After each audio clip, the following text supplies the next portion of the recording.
Hello and welcome to Business Point here on Global Television, your hub for topical discussions in the world of business.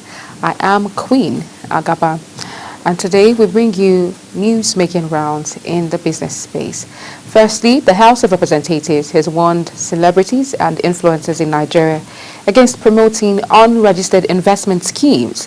This caution aims to protect Nigerians from potential financial losses and ensure compliance with regulatory requirements.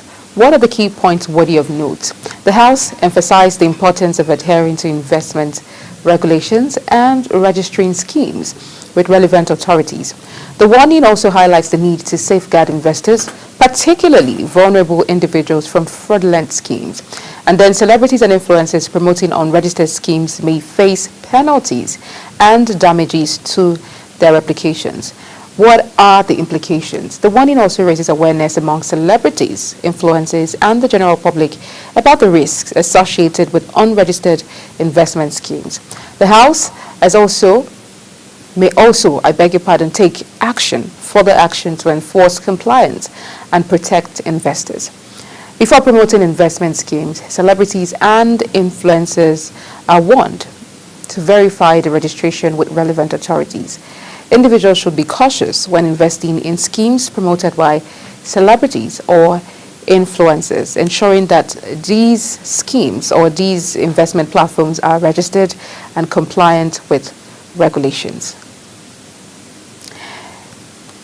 In same line, Federal High Court in Ikoyi, Lagos, has ordered the final forfeiture of 2.41 billion units of Living Trust Mortgage Bank PLC shares valued at 6.674 billion naira, along with 42.461 million naira and $26.44 in funds. The Economic and Financial Crimes Commission, EFCC, alleged that these assets were acquired through a Ponzi scheme by City Trust Holdings PLC and its subsidiaries. The shares value is 6,674,356,932.69 naira. The funds valued at 42,461,096.66 naira and $26.44. The companies involved: Living Trust Mortgage Bank PLC, formerly Omoluabi Mortgage Bank PLC. An alert scheme is the Ponzi scheme operated by City Trust Holdings PLC and its subsidiaries. The court ordered the final forfeiture of the shares and funds to compensate victims, with any remainder going to the federal government of Nigeria. The EFCC had published a notice in a national newspaper, and after hearing the case, Justice F.N. Ogazi dismissed City Trust's motion contesting the forfeiture. We'll take a quick break now, and when we return, we'll look at other news like the federal government of Nigeria not planning to ban solar panel imports entirely. After the break.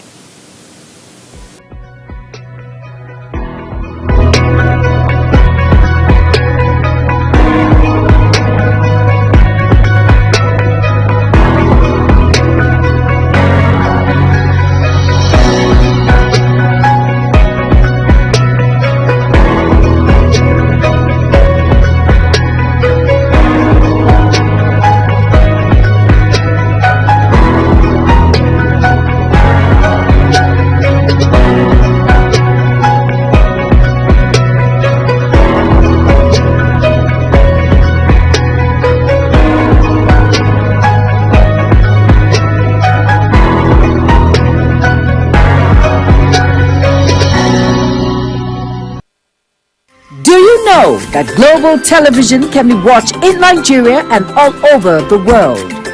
Download the Global TV Nigerian mobile app for Android and iOS devices to watch Global Television real-time from around the world. What are you waiting for? Start downloading and stay connected to Global Television.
Many thanks for staying with us. If you've just joined us, this is Business Point here on Global Television, your hub for topical discussions in the world of business. The move by the federal government of Nigeria to ban solar panel imports has sparked widespread controversies among energy experts and solar industry operators who argue it will negatively impact Nigeria's clean energy ambitions and limit energy access for over 85 million people.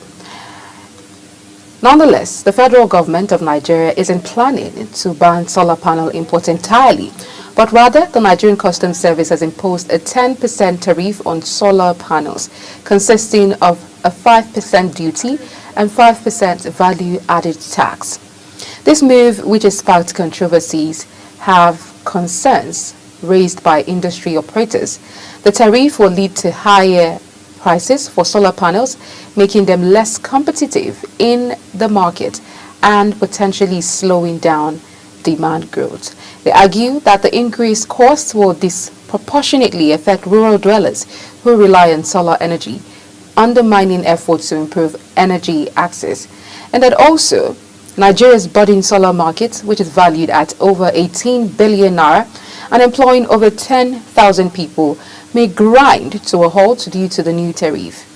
Argument against the tariff is that, contrary to the clean energy goals, the tariff contradicts Nigeria's commitment to reducing carbon emissions and achieving 30% of its power through renewables by 2030. And also that Nigeria currently lacks the capacity to manufacture solar panels, making the tariff more of a hindrance than a support to local industry. Countries like Kenya, Tanzania and Ghana have also made solar panels duty-free, promoting the growth of their renewable energy sectors. Now, on the foreign scene, the U.S. Department of Homeland Security, DHS, has threatened to strip Harvard University of its rights to enroll foreign students if it doesn't meet certain demands. Here's what's happening. The Trump administration is unhappy with Harvard's handling of protests and activities by foreign student visa holders, which they claim are illegal and violent. DHS Secretary Kristi Noem has asked Harvard to provide records on these activities by April 30th. If Harvard can't verify its compliance with reporting requirements, it may lose the privilege of enrolling foreign students.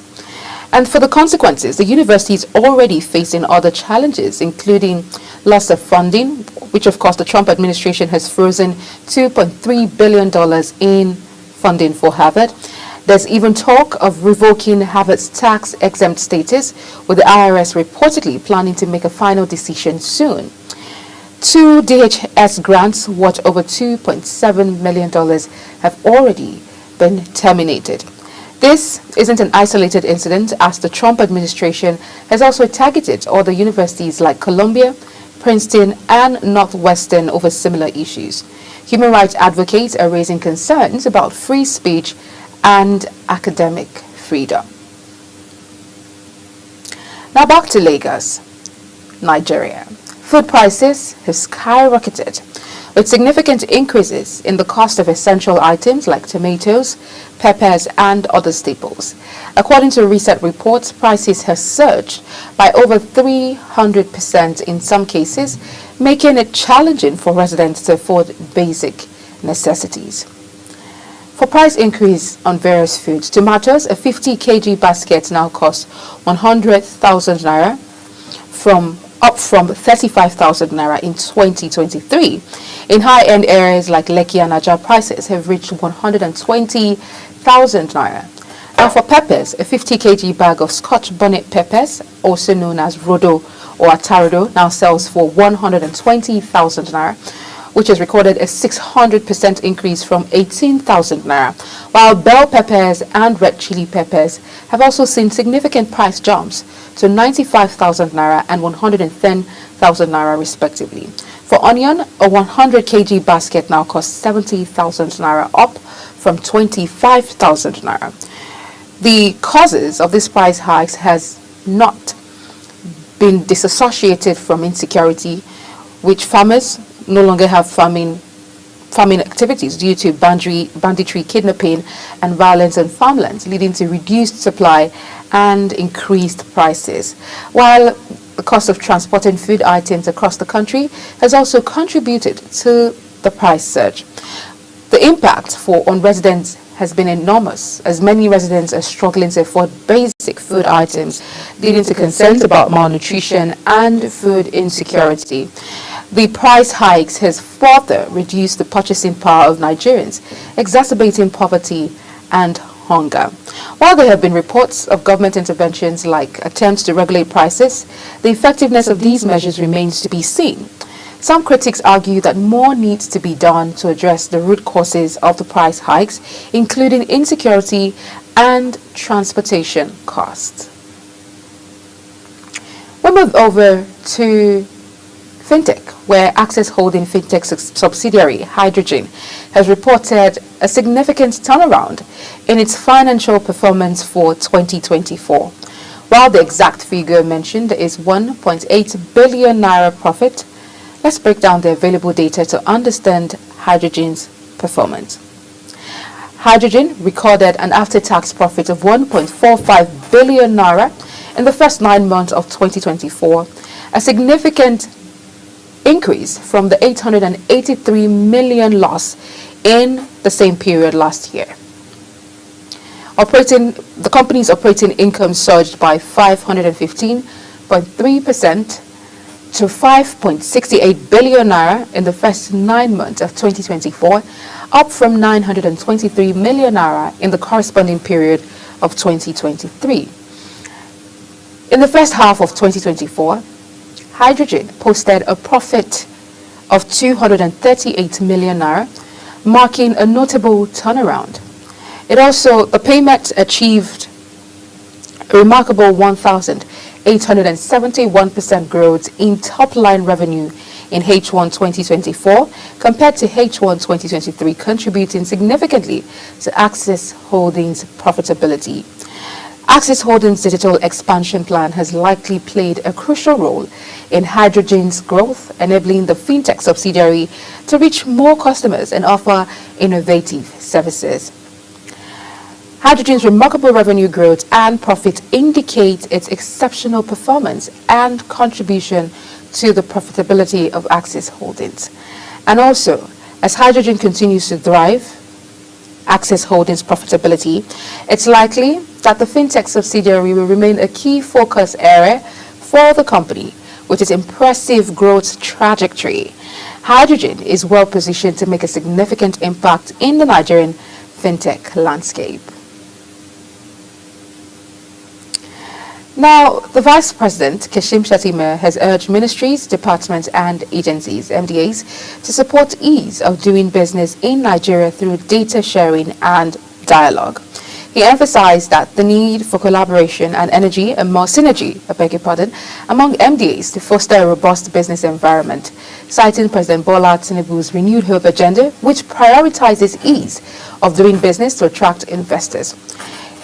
His call to action includes simplifying processes and eliminating duplication to boost transparency and efficiency, and also prioritizing joint planning and data sharing where work intersects, resolving conflicts through dialogue and closing gaps with innovation, and embracing task teams for critical reforms instead of relying on isolated mandates. The Vice President stressed that the era of buck passing on government mandates is over and that bureaucratic tough wars must end.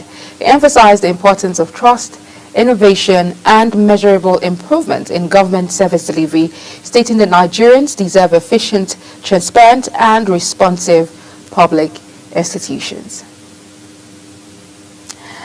We'll take a quick break now, and when we come back, we'll wrap up the conversation. Please stay with us.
Many thanks for staying with us here on Business Point.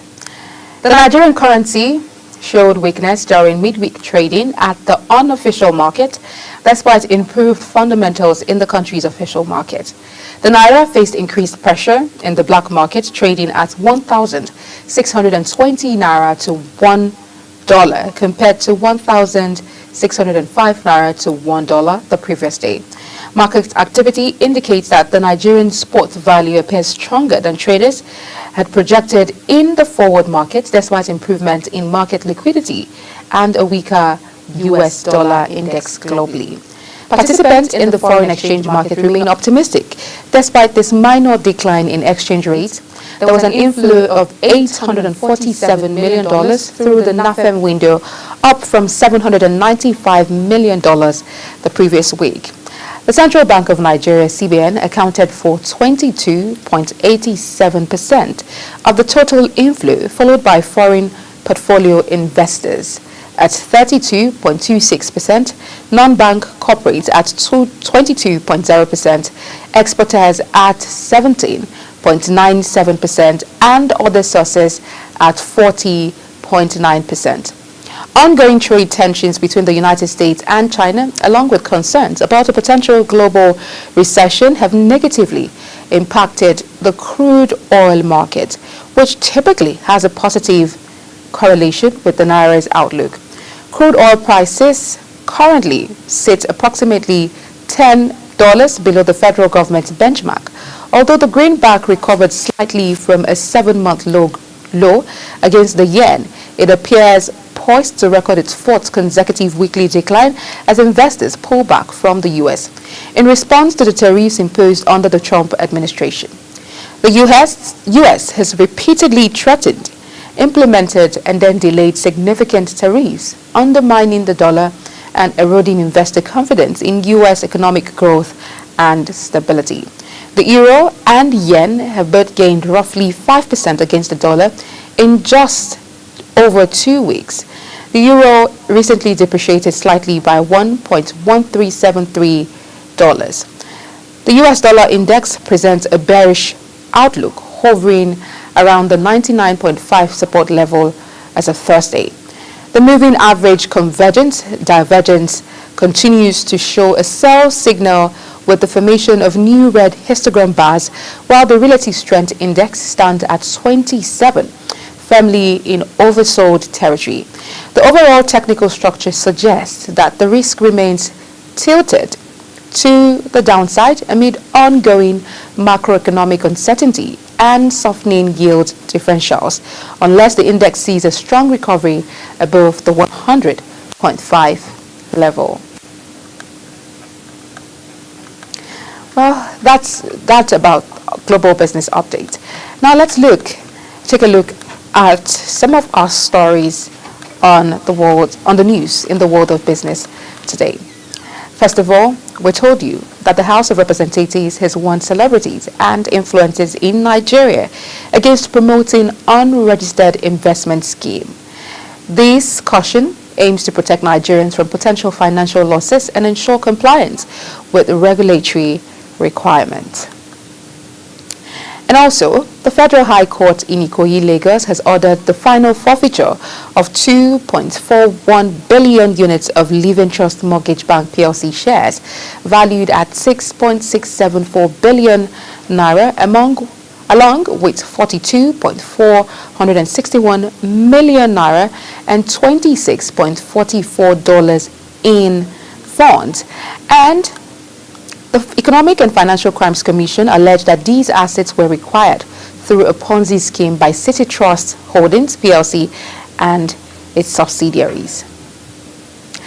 And that the federal government of Nigeria isn't planning to ban solar panel imports entirely, but rather the Nigerian Customs Service has imposed a 10% tariff on solar panels, consisting of a 5% duty and 5% value-added tax, and that the move has sparked controversy among energy experts and solar industry operators who argue it will negatively impact Nigeria's clean energy ambitions and limit energy access for over 85 million people. We also told you that the U.S. Department of Homeland Security, DHS, has threatened to strip Harvard University of its rights to enroll foreign students if it doesn't meet certain demands. And we went over to Lagos, Nigeria, where we saw food prices in Lagos skyrocketed, with significant increases in the cost of essential items like tomatoes, peppers, and other staples. And we went further to talk about Axis Holdings, fintech subsidiary Hydrogen, which has reported a significant turnaround in its financial performance for 2024. While the exact figure mentioned was 1.8 billion profit, we broke down the available data to understand Hydrogen's performance in 9 months and the 9 months profit. And lastly, we told you Vice President Kashim Shettima has urged ministries, departments and agencies to support ease of doing business in Nigeria through data sharing and dialogue. Well, that's it on Business Point here on Global Television. Don't forget to follow us across all social media platforms using @GlobalTVNG and other handles now showing on your screen. You can also download the Global TV Nigeria mobile app for Android and iOS devices to keep track of our broadcast. I'm Queen Agaba. Thank you for watching and see you again.